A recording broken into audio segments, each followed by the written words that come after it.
that you love, covering all things professional wrestling. A show by members of the Busted Open Nation. Welcome to the Nation's Corner. Here are your hosts, the Nation's Corner crew.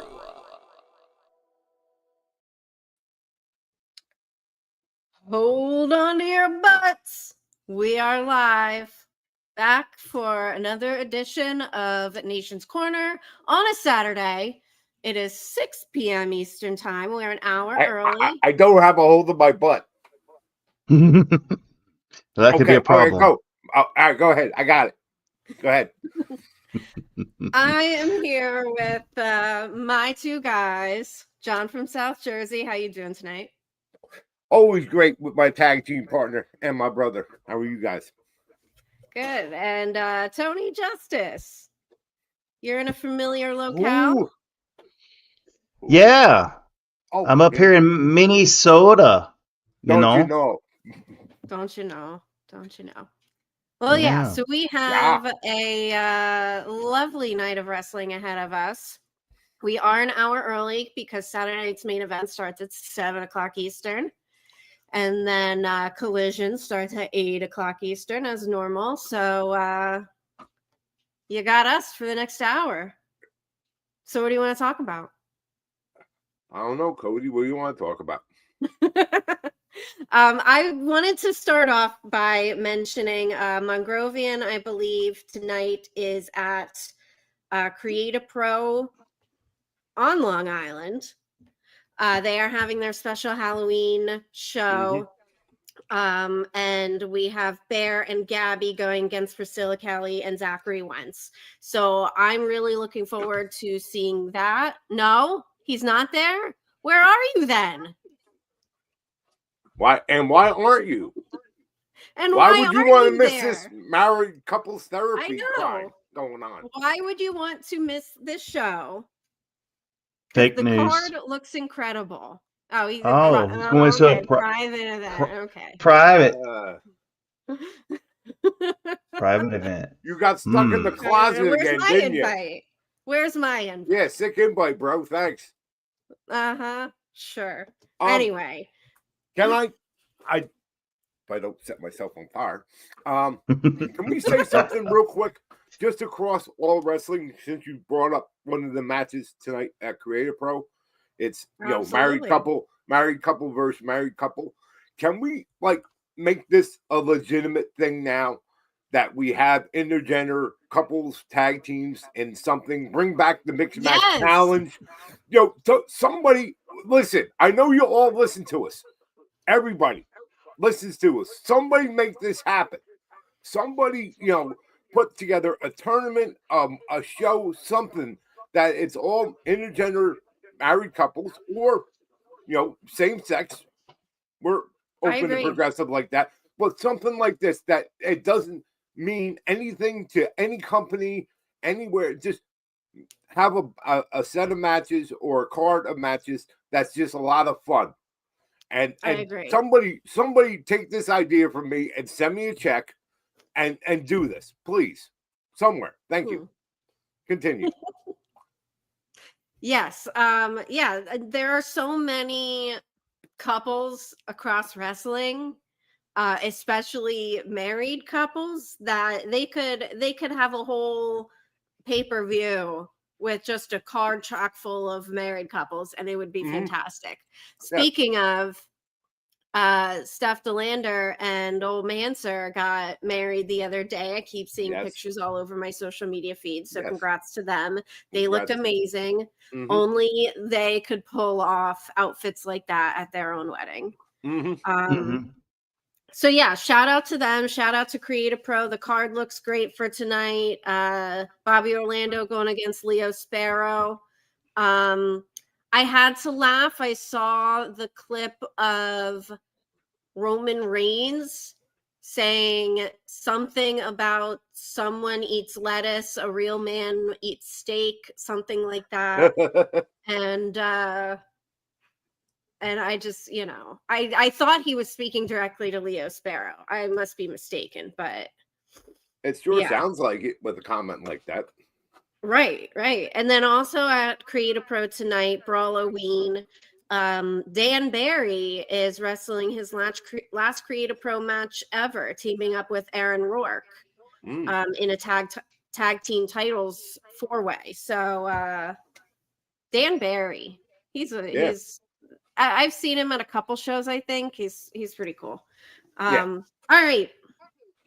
Anything y'all want to add before we get into the weekly wrestling chat? I just thought of the Barry Gibb talk show when you said that.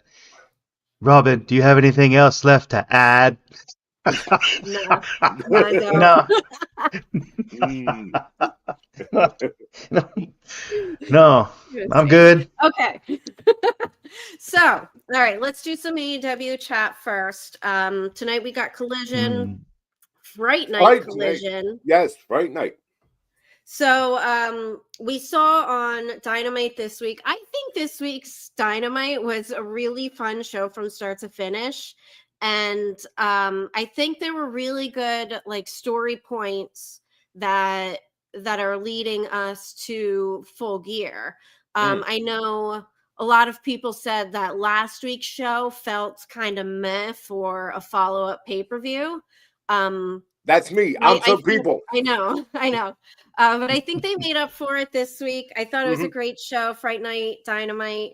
And so tonight, one thing that I specifically wanted to mention. So we have Max Caster and Anthony Bowens going against Okada and Takeshita. These are two tag teams, quotes, air quotes for Caster and Bowens, that two tag teams that are not getting along with each other. Okada and Takeshita, we've seen strife between them, hinting at it for kind of months now, and it feels like it's kind of just really boiling over. And then Bowens and Caster, to me, this is a really interesting thing. I wanted to mention it last week, but I didn't give a chance to. But Bowens and Caster have been forced to team up again. Neither of them want to. Both of them are basically spending every week like bragging about their individual accomplishments. And I think it's great because it's like we have them teaming up, but they're not the Acclaimed yet because they don't want to be. And it's basically like a one-up of, no, I'm more awesome. No, I'm more awesome. No, I did all of this. No, I did all of this. And it's kind of like they're not only bragging about each other, but they're showing the audience how accomplished they are. Yeah, it's an age-old wrestling story. It's the can they coexist? Yep. We have, AEW fans have been begging for an Acclaim reunion basically since they broke up. What up, Drake? What up, Drake? Great costume for Halloween, buddy. Yes. Great costume. Fantastic. Bravo. But can they coexist? And we've seen, two tag teams that it's usually one tag team. They're put together. Can they coexist? Will they get the win? Now you have two tag teams because you're absolutely right that we have a almost boiling story between Takeshita and Okada, which is going to lead to bigger things down the road, I hope. Fingers crossed. And they keep dropping these hints. Are the Acclaimed to get back together? Are they done? And it's really got the fans drawn in. It's it's almost weekly to see, is this the week? We got the surprise reunion of Jurassic Express, Jack Perry and Luchasaurus, which everybody still loves. But now here they are coming back with two kind of separate stories now being brought together, because what's the aftermath of this match?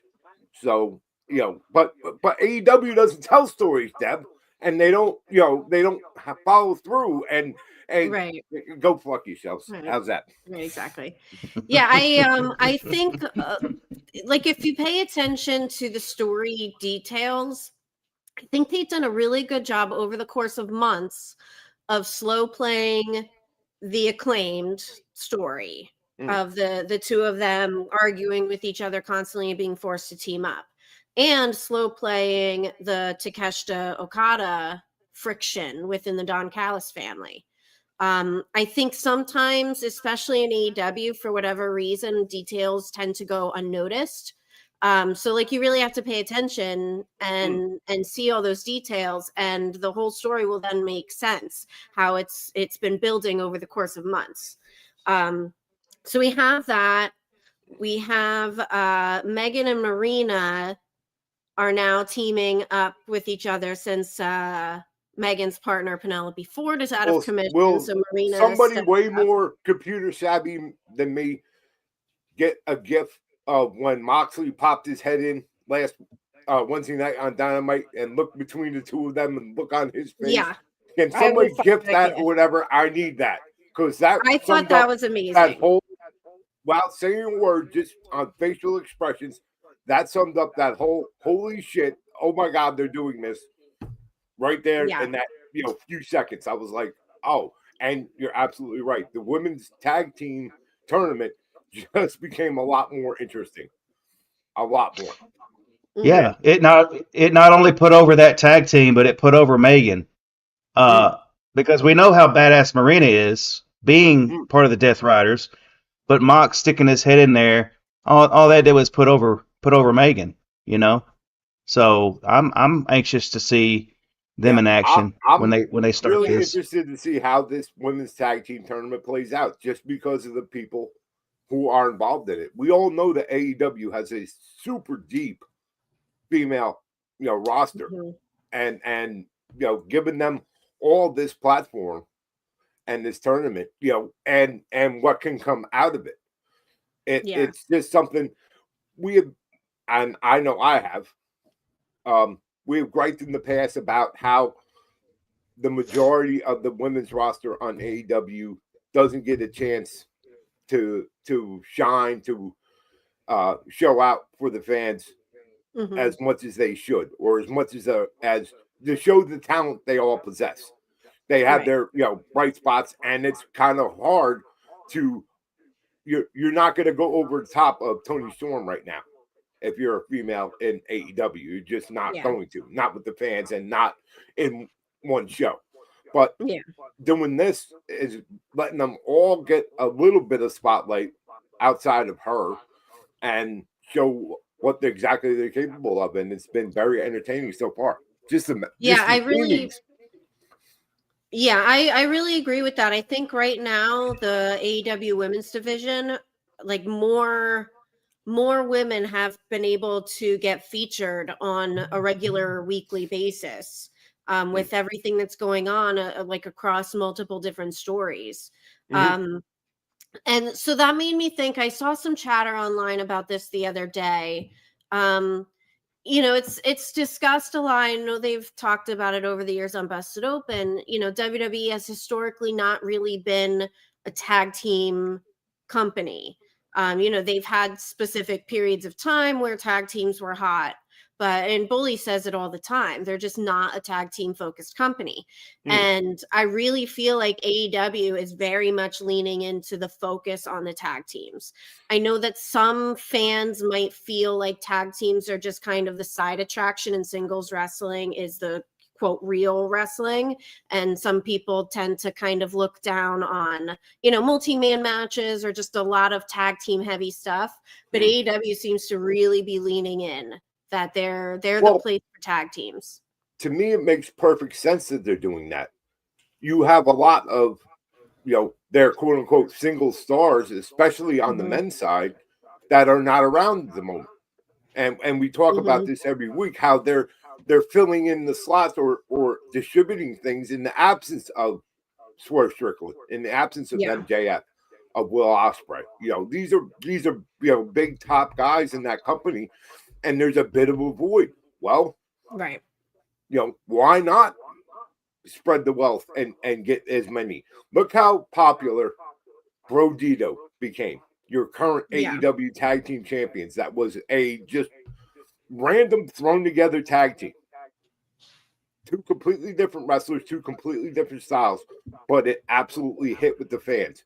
And I will always give AEW credit for this, plus or minus, however you want to take it. But AEW absolutely listens to its fan base. and Yeah. and if something that they don't think is going to work but hits with the fans, they may go with it. They may go with it too long, or the fans may move on. But Right. at least they're trying to keep their hands on that pulse of the fan base and give them what they want. And right now you don't have a lot of top stars to attract fans in or give fans interest, but you're filling in that void with something different, and hence we have. And I've always been a big fan of tag team and multi-person tag matches, 6-man championships, things like that. So I think it's great because now we're seeing more people on TV, and we're seeing, again, people be teamed together and stories that can come out of it. So, if those guys don't come back anytime soon, we still have more than enough interest in the product that they're presenting to keep us satisfied. Yeah, I agree. And I think I've noticed that it seems like they've made more of an effort of kind of slowing down the storylines as well. Like across various different storylines that week to week to week, they kind of are just doing things gradually and hinting and subtleties and details. And that matters in the long run. We always talk all the time how fans are fickle. So it's funny because sometimes, and I was listening to Cheap Pete yesterday afternoon, Peter Rosenberg and Dip, and Rosenberg actually called Dip out on that kind of thing, because I can't even specifically remember what they were talking about. I think it was something about WWE, in fact, and Rosenberg was like, "Wait, but you say you want them to slow it down, but then a lot of other times you say like, okay, come on now, this is dragging out too long. Come on, just get to it." So fans are fickle. And sometimes I think when they do slow down or show signs of slowing things down in a story, then some fans will be like, all right, come on, this is dragging out. I don't know. That just makes me laugh. But yeah, like you said, AEW does listen to their fan base with a lot of things. If they see that someone is organically getting over, they just go with it. And I think we've seen that across the board with various different people. I also wanted to mention, before we move on or have anything else to discuss on AEW, the ending of Dynamite. I know we had last year, if I remember right, it was last year on Fright Night Dynamite, Hangman dressed up as the Stay Puft Marshmallow Man. So this is apparently a thing now where Hangman is going to attack someone in a Halloween costume every Hangman episode. I'm for it. I thought it was great. I thought it was really good. They got to work on the production part of it, because you knew something was up as if you were watching at home. I'm sure that made no difference if you're in the building, but obviously they were trying to tell you that it was Tony Schiavone, even though it was Hangman dressed as Tony Schiavone. Yeah. But the voice and everything was way different. So you kind of knew something was up, and especially when they brought the other costume characters, the extras, in. We're like, okay, and all right, it's scripted, folks. It's predictable, but it still was fun. It was absolutely, and they pulled it off, and they kind of actually gave it away, really, because they showed Hangman's back, and you could tell it wasn't Tony Schiavone. And I didn't notice that at all when I was watching. Yeah, it was one of the things they flashed to it real quick. You saw like the back of Hangman standing there as Schiavone, and I'm like, and then they quick changed the camera angle. I'm like, okay, and then it played out as is. But I have no problem with stuff like that. Yeah, I didn't even notice that at all. One thing that I thought was interesting. So I was watching on a little bit of a delay because I was at my brother's house for trick or treat. So I started the show like 45 minutes late. And so obviously, like, when I was watching the end of the show, I knew something had happened because I heard you guys talk about it on Zoom. I saw it on social media. So I knew something had happened, but you know, I was just kind of really anticipating exactly what it was. And I thought it was executed perfectly. I heard, you know, a lot of people were saying that there was like a moment there where it felt like they were kind of stalling. Maybe they were trying to make sure someone was in the right position or something. I don't know. Yeah. Um, Well, but to obviously me, they I had think to. it built anticipation. Well, they obviously had to do the switch because remember they start the segment with Shivani Yeah. talking to Joe and the ops and all Yeah. that, so they had to kind of transition somehow. So that was a bit of a delay, but you know, Yeah. but like I said, I thought it was done very well. I thought it came off, you know, just fine, and it helped further along the story that they're telling now. With I guess it was the main story they're going with now, since it involves the championship, is Samoa Joe and Hangman. Yeah. And I was listening to Busted Open this morning with Denise and Tommy, and Denise was like, you know, I've seen this before, and I'm like, yeah, but it's Hangman and Samoa Joe. And I'm very well aware of the pedigree of Samoa Joe, and you can have multiple matches with the same opponent with Samoa Joe, and they're all going to be fantastic. Yeah. And they'll keep. And he's one of them guys that can add more to a story, even though it's a match we've all seen. He'll keep adding wrinkles to the next matchup. Yeah. You know, y'all were talking about Samoa Joe and Hangman Page, and I'm sitting here going through my head about all the different stories that are going on at the same time right now in AEW. You have I love the Broke Bucks story that's going on right now. I love that whole thing because you don't know where it's going to end up. You know, I mean, I honestly think they're gonna. It's leading to a babyface turn, in my opinion. And then you have the Okada and Takeshita stuff. That slow burn with that is what I'm enjoying because you see the tension all over their faces, right? And now it's starting to elevate into like pull aparts, and it hadn't totally popped off yet. And when it does, that's gonna be a hell of a match between Takeshita and Okada when it finally happens. But yeah, those stories are you know, just off the top of my head, you know, that I'm enjoying in AEW right now. Yeah.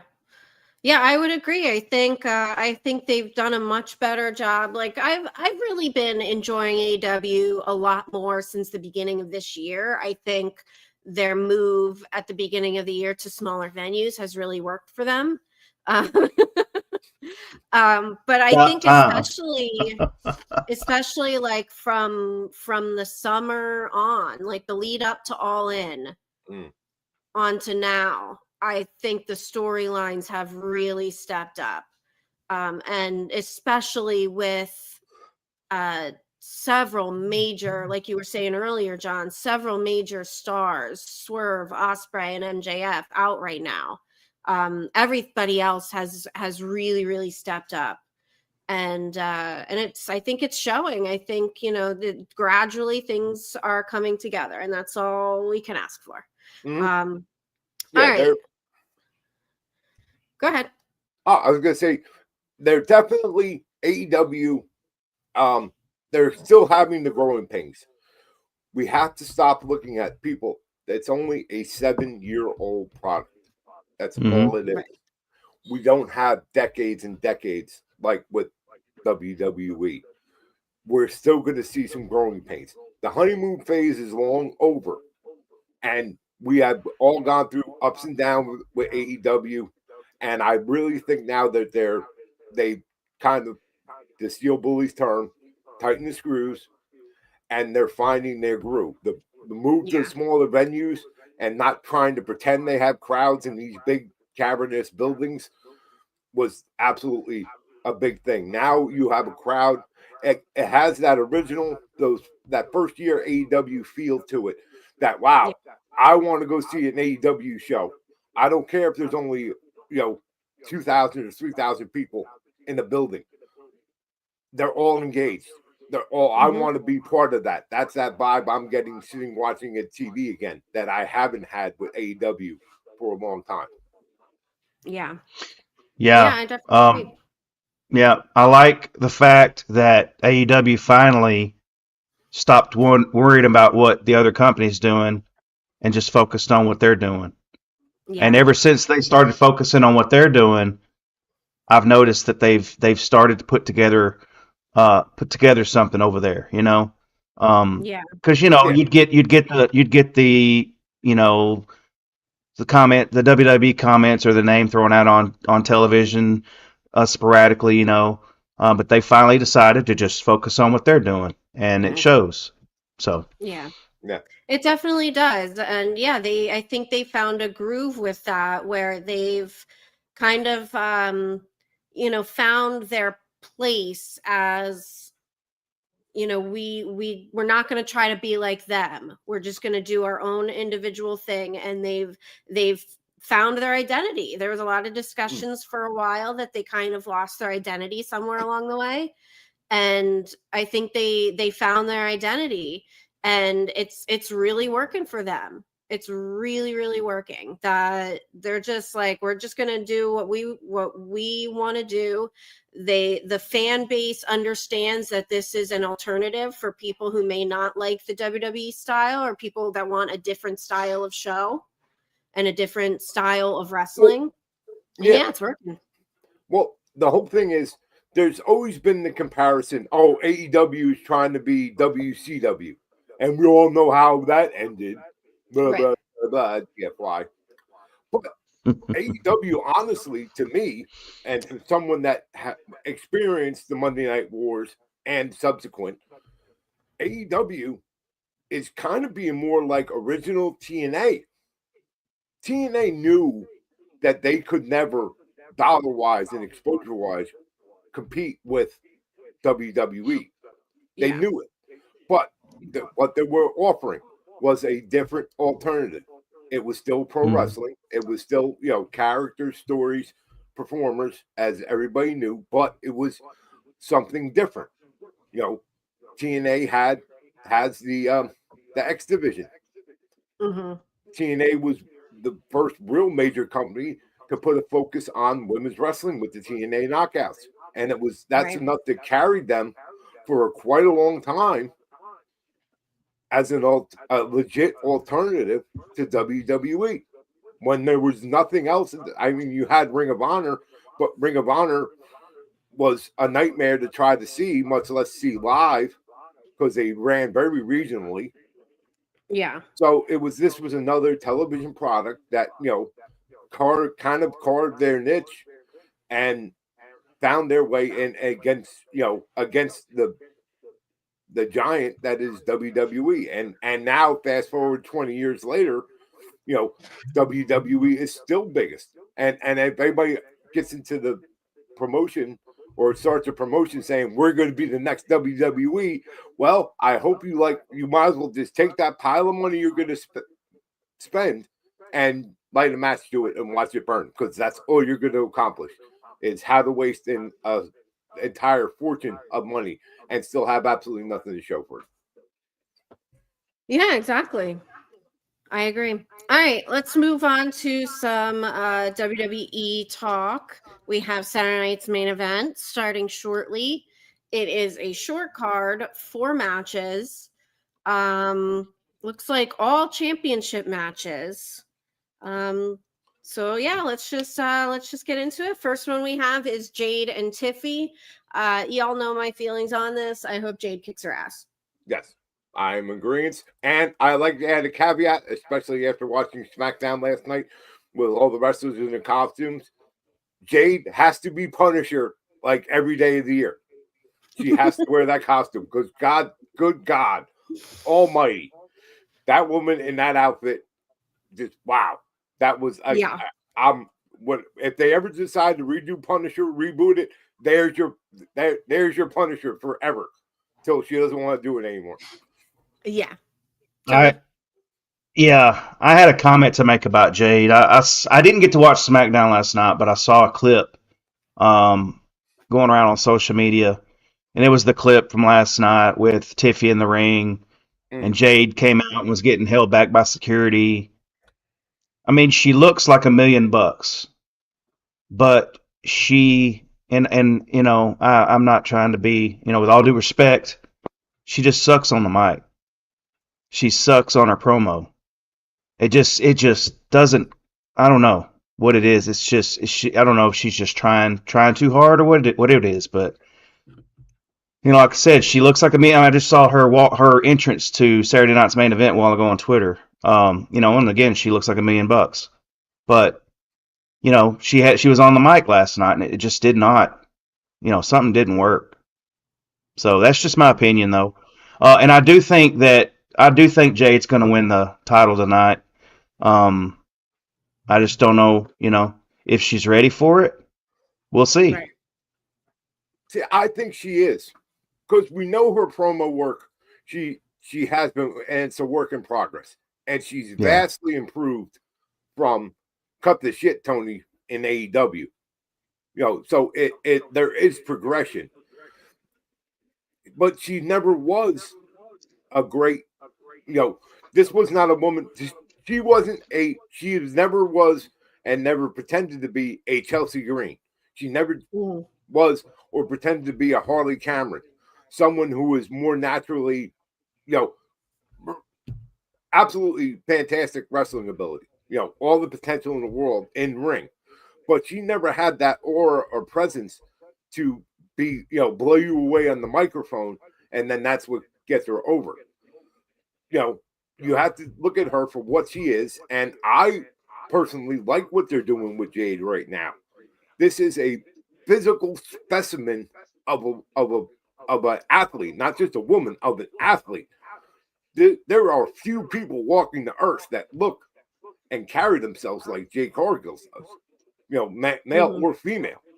And leaning into that, I think that's her strength. She doesn't have to have super mic skills. Why? Because your breath, your words are taken away just by looking at the woman. She could just stand there and get a reaction. So, but you know, we'll see. But I think it's time. I think Tiffy time is over. It's had its run. It's running out of gas quickly. And I noticed it even like you referred to the promo, Tony. There was two very different promos. While Jade's words may have not been the greatest and the verbiage. Hey, J Hood. Brother Hood, thank you for coming to. We'll see you tomorrow at church. Yes. With you and Brother LeBar. But Jade delivering her promo, well, I agree with you, Tony. The verbiage was not great, but I don't think it was designed to be. Yeah. I think it was just to be. But I'm sorry. When Tiffy gets mad, she gets cuter. Her voice goes up, it gets real. It sounds like a little girl. And I get it. She's young, but it might be her natural reaction to anger is that, but it sounds like almost like a little girl throwing a temper tantrum. Jade has tone. Jade has inflection. Jade has fucking bass in her voice. Like, you know, she can be this, you know, all this, you know, bougie, la, la, la stuff. But when it comes down to brass tacks, she gets a voice on her that's like, yo, motherfuckers, guess what? Pain is coming, and it's coming from me. Yeah. And that's the biggest difference I got out of that promo last night was Jade, you know, the words are the words. That we can't do much about that. But how it's delivered, Jade absolutely won that promo battle last night just because she was able to drop that octave, you know, and put some bass in her voice and like, oh, okay, you know, it made me more of a believer that Jade's finishing the match with the title over her head tonight. Yeah. I would agree. I agree with you on Tiffy. You know, it's no secret that I tend to gravitate towards the females who are a little bit, I guess, like me and in like personality and look. Hence why I love Rhea Ripley, and Paige was my first favorite female wrestler. So Tiffy just, for me, the whole look just does nothing for me. It's just not my type, not my style. And I agree with you on her voice. I don't know. Just can't get into it. And she's fine in the ring. She's great. It has nothing to do with her wrestling ability. She's really, really, really talented in the ring. But just her voice, just not my thing. But that's just me. You know, one thing about Tiffany, when she's wrestling in the ring, it's like you can see her shifting gears. You know, like Kurt Angle, you could see the same thing with Kurt Angle when he was in the ring. You know, and they talk about him having that extra gear. Well, when Tiffany is like, especially when she's going for her finisher, and when she's doing that getting up on the top for the moonsault, it's like she speeds up into that extra gear. I noticed that early on about Tiffany Stratton. She is an amazing athlete, and Jade is an amazing athlete. So tonight should be a good match. I'm looking forward to seeing it. Yeah. Oh, I'm sure it'll be a great match. They're both talented wrestlers. Yeah, it's going to be good in the ring. All right, John, where do you want to go next? We'll go do this one next. All right. Dom, Penta, and Rusev. My personal opinion, not having much knowledge on the storyline going into it, I just don't want to see Dom lose. Come on. I mean, you know, he has a neck tattoo, championship and all. Right. You know. I mean, that seems to be the growing requisite. That to be a champion in WWE, you have to acquire a neck tattoo. Yeah. Somewhere. You know, when I was at the bar last night for dinner and drinks, and the dude working the fryer standing in front of us had a neck tattoo, you know, future championship material. There he is. Come on. Just you can say I knew you when you had fries, when you were the fry guy, and now you're a champion. Yeah. But yes. Thank you, John. Neck tattoo equals championship. Yeah, absolutely. Yes. So it's a proven fact. Yes. Apparently, WWE anyway. To me, this match is Rusev is just pissed off at everybody, which has been kind of his MO since his return. Yeah. You know, Penta is super over, super entertaining. And obviously, so is Dom. Yeah. And I don't see Dom dropping the belt yet. No, I don't either. They're getting way too much out of him being champion. Although I do like the idea of a three-way in this because Dom has been, shall we say, less than upstanding with his wins by cheat and steal. Along the way, which I think is absolutely great. It's probably, probably the best tribute to Eddie Guerrero that he could do, besides the 5-star and looking like him and all that. That he's basically keeping on Barraza and using the lie, cheat, and steal to get victories. You know, like with the Eddie did the boot trick. Yeah. When he was alive. Dom now has the timekeeper's hammer. So it's evolving, but if you're a fan and know the history, especially of Eddie Guerrero, you know, it all makes sense. You're like, that's what he's doing. And I think it's absolutely fantastic right now. And I agree. Dom is a face. 100% pure face. He has been. He has been. You know, and they can try to spin it and any way they like, but to the fans, to us, Dom is a face, you know, and they're gonna, you know, and obviously this is a young man that has a very long future in WWE. Yeah, and they don't have. It's not one of the things where they have to build them. They have to build him quickly up, you know, to establish him as this new young. He's already established. He's already way over. You know, now they can just kind of, you know, let it go. They can get as much mileage as they want out of him being a double champion. They can have him literally drop the belt at any time, lose no steam with him. And, you know, there's no sense of urgency in getting him proven or getting him over. Yeah. So I wanted to ask you guys something with this. It was the topic of discussion on Cheap Heat yesterday. And they got into talk about the Judgment Day. They got onto the topic because I think they were talking about Roxanne and Raquel. And then they brought up Finn Balor and Dom. And they kind of decided that maybe it's time for the Judgment Day to be done, because he said when you look at all the members at this point right now, he said, it kind of feels like most of them would be better off without the faction, like that the faction accomplished what it needed to accomplish, and now they're interested in seeing these characters branch off. So I wanted to get your guys' opinion on, is it time for the Judgment Day to be done? Do we want to see these characters do something else and branch off and maybe just continue on without the faction? Well, yeah, go ahead. I see the point in that, but you've got when Liv returns, there's a made story right there with her and Raquel, Roxanne, especially with her,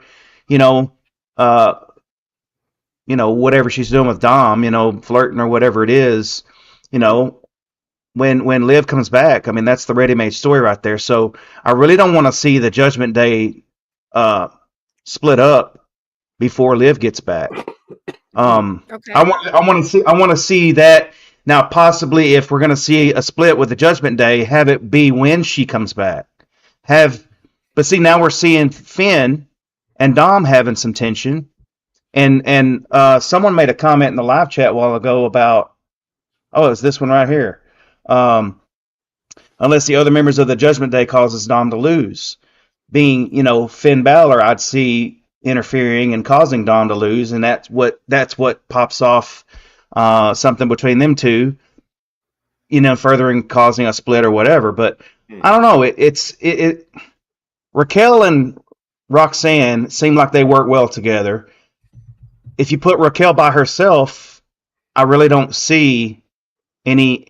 I mean, I haven't seen enough of her by herself.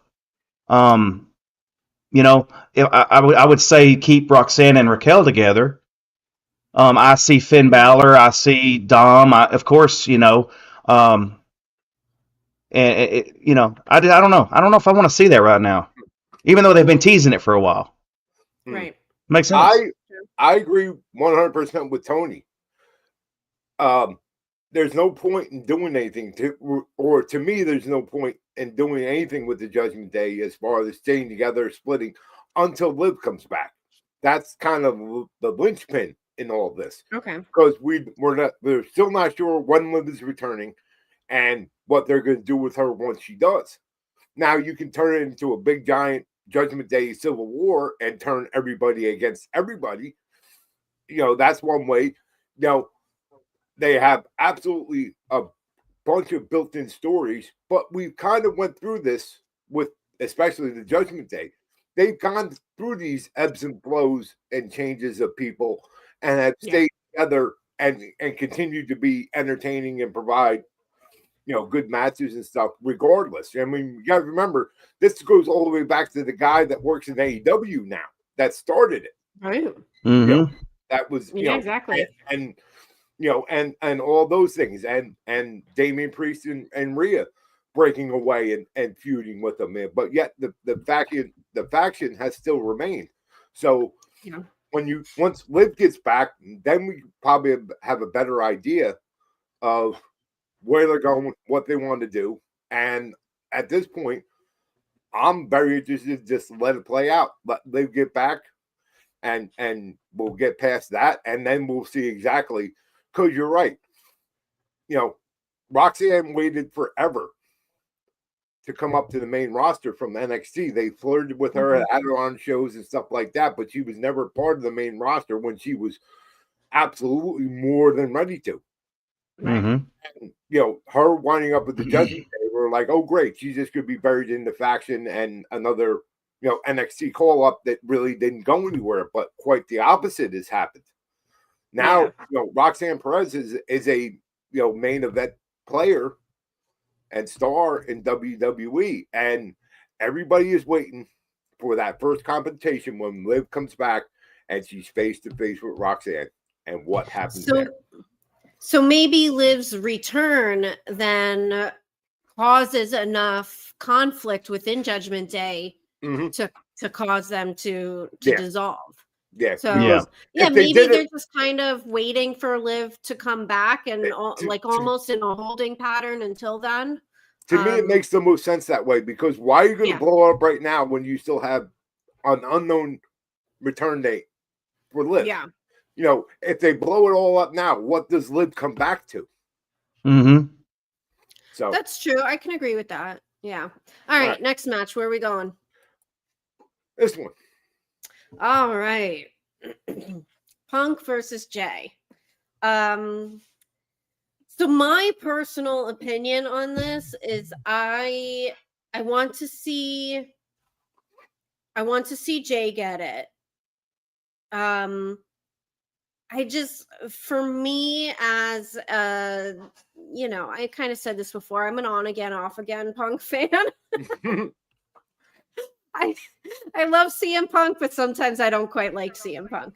But I would rather see his big title win happen at a bigger show with a little more hoopla around it, personally. And I think it would be great for Jay to win it. I think it would I think that would lend more easily to continued storyline with what's going on with him and Jimmy and all of that. Yeah, I agree. I mean, putting the title on Punk right now, it's kind of a hollow championship because it's not Seth. We all can agree that the money still in all this is Punk versus Seth. Yeah. And we don't have that right now, and we don't know when we're going to have that. But in the meantime, and not that Punk needs a title, but why not? You're still going to be able to pick up Punk versus Seth at any time for any reason. You could simply do it as the tables have turned. Punk has been on the chase for Seth for the title.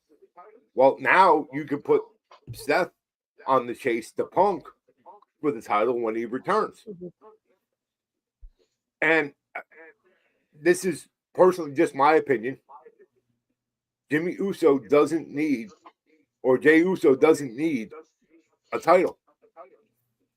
The bigger money to me is the seemingly civil war of the bloodline. Roman, Jimmy, and Jay. That's the big money. That's the big story. The title doesn't change it, but it doesn't add to it. Roman's not going to come back and try to win the world title. We all know if Roman's going to go after a title, there's only one belt he's going to go after, and that's Cody's Undisputed, or whoever, the Undisputed Championship. He's not going to take the quote-unquote second place title. Right. So I want to see Punk win tonight and at least get some kind of a title run out of this and see where the other stories go. You can always put somebody on the chase to Punk for a title, and it'll be good and entertaining. And right now, if they put it back on Jay, who do you have? And the one thing that was pointed out on Busted Open, especially with this week, I'm thinking of swerve of some kind involving LA Knight. Yeah. Okay. Yeah. I don't know why. I mean, they were discussing it. And the whole thing is they keep giving LA Knight these shots and he keeps losing. And yes, super over with the crowd, super popular and all that. But as we all know, fans are fickle. And if you take enough L's, you're going to lose steam. And now, even if you gave him another shot, people are like, why? He's just going to lose again. Right. So I think if they're going to do, again, much like AEW that has, key stars missing right now, why not shake things up a little bit? Why not, try something different, and see what you can always go back to where it was when Seth comes back. But for right now, why not? Yeah. Okay. I saw Seth Rollins announced on NFL Network's Good Morning Football. Was it yesterday or today? I think it might have been yesterday that he's going to be out for 6 months, and that's April. That's right around WrestleMania. Mhm. So I see tonight happening. I see it being a DQ. Now, who causes it? That's the question. Mhm. Is it Jimmy that causes it? Is it LA Knight that causes it? Is it the Bronze that cause it? Who knows? I mean, there are so many factors at work here on this becoming a disqualification tonight, and there's no champion, and then they're having to do something else, pull something else out of their hat for a bigger show, for a Right. pay-per-view, for the title to be won. So I see tonight being a DQ. Now, Yeah, how it gets well, there, I don't know. Yeah, I mean, we do have Royal Rumble right around the corner, and Survivor Series Mhm. Yeah. as well. So yeah, to me, at this point, anything is possible because it doesn't matter right now.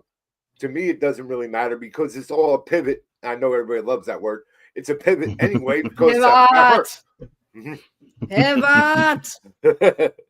But it's all a pivot because Seth got hurt. So it's not that they're abandoning it; they just can't use it or continue it right now along the path they had planned out because one of the key people is not here. So why not do something different? And for however long, and it doesn't need to last long, and you can always go right back to where it was when Seth comes back. So True. All right, last match before we wrap up and get on our way. The main event. All right. Let's get Cody versus Drew. There's been a lot of criticism about Cody's title reign. I know we talked last week about kind of similar to Hangman's title reign. Very similar kind of babyface finally gets the title and then now what type of stuff. But I'm wearing my Drew McIntyre shirt tonight. I'm conflicted on this one because MTV. I love that shirt. I'm conflicted on this one because I think Cody is a great champion and clearly he's the face of the company, top merch seller, mega baby face, number one with the kids, all of that. So I don't necessarily want to see him lose because I think that Cody not being the champion, that does change a lot.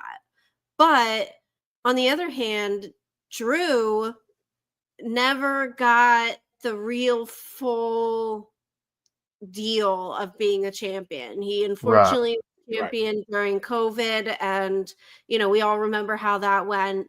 I kind of felt bad for him that his championship run, he wasn't able to really get the experience of the thousands and thousands of people in the crowd and all that stuff. So I'm a little conflicted on this, but I'm almost leaning towards Drew just because I think it would shake things up. I agree with you. I agree. However, Cody ain't dropping the belt on a Saturday night's main event. I know, that's the thing. If this was a major PLE, if this was a SummerSlam, if this was a night 2 WrestleMania, yes, I would be 100% agreement that Drew has a legitimate shot, but Cody ain't dropping the belt on the Saturday night's main event, and that's the only. And despite all the reasons you gave, and I agree with 100% of why Drew could or should win, I keep coming back to that. The business side of me tells me that Cody ain't dropping the belt on a basically throwaway Saturday night's main event. Even if they did it on on the real quick, Tony. Even if they did it on, it would be a shitty thing to do, but to me, but even if they did this on the Saturday Night's main event of Cena's last match, if they did it then, I would still be in agreement that maybe Drew would do it. But on a random one, no. I'm sorry. Yeah. I'm sorry. Go ahead. No, it's cool. And then we have the question. It's like a small detail that Cody's been showing here lately with the kind of heelish things. It's not really. I wouldn't say he's doing very heelish things, but he's kind of flirting with these little heelish things. Oh, here and there. He's wearing a black suit, people. Okay. That's I was fully legit when I watched that clip. Sorry, Tony. When I watched that clip, the black suit, I was like, oh my God, he's wearing a black suit. Oh my God. That means something. Anyway. Speculate wildly. Hey, speculate wildly. That's what we do as fans. And but Tony, your thinking is absolutely right. And you're right. They have been dropping hints. Now, is that what it's hinting at? Is it, it's watch the product, and I agree. I think it's great. I agree with it. Yeah. And the poster, even the WrestleMania poster, the look on his face there at the table. I mean, that's another added detail. Who knows? I didn't really read into the look on his face. I didn't think it was all that, I don't know. I didn't think there was anything unusual about the expression on his face. That's just the way he looks. It was taken away by the neck tattoo, which he has to have as champion. Exactly. All right. Look at the look on his face. We got to wrap this up so people can turn on the Peacock, or if you take a short international trip, you could turn on Netflix. All right. John, where can people find you? You can get with me on the Instagram and the Twitter at John in South Jersey, and you can keep up with, and he wanted to show his Halloween costume for everybody, because if you meet him, this is what happens to you. Yeah. Of course, I am talking about the most dangerous weapon, as Bear Bronson proved at Creative Pro in professional wrestling, the Ass Kicker 9000, AK9K to everybody else, and you can keep up with all of his exploits on Instagram at AssKicker9K. Tony? Y'all can follow me on Twitter and Instagram right here at Tony Justice AJFA. And if you're a Metallica fan, like I know all of us are, you know what that means. Ooh. Yeah. And you can find me at That's So Debonair on all my socials, Twitter, Instagram, Blue Sky. You know the deal. Click the link. And you can follow us at Nation's Corner on Instagram, and at The Nation's Corner on Instagram, at Nation's Corner on Twitter and Blue Sky. And that's just where all the hippies hang out. Follow all of us everywhere. And get it right, social media lady. Yeah, I know. I can't even think of it. Enjoy wrestling, people.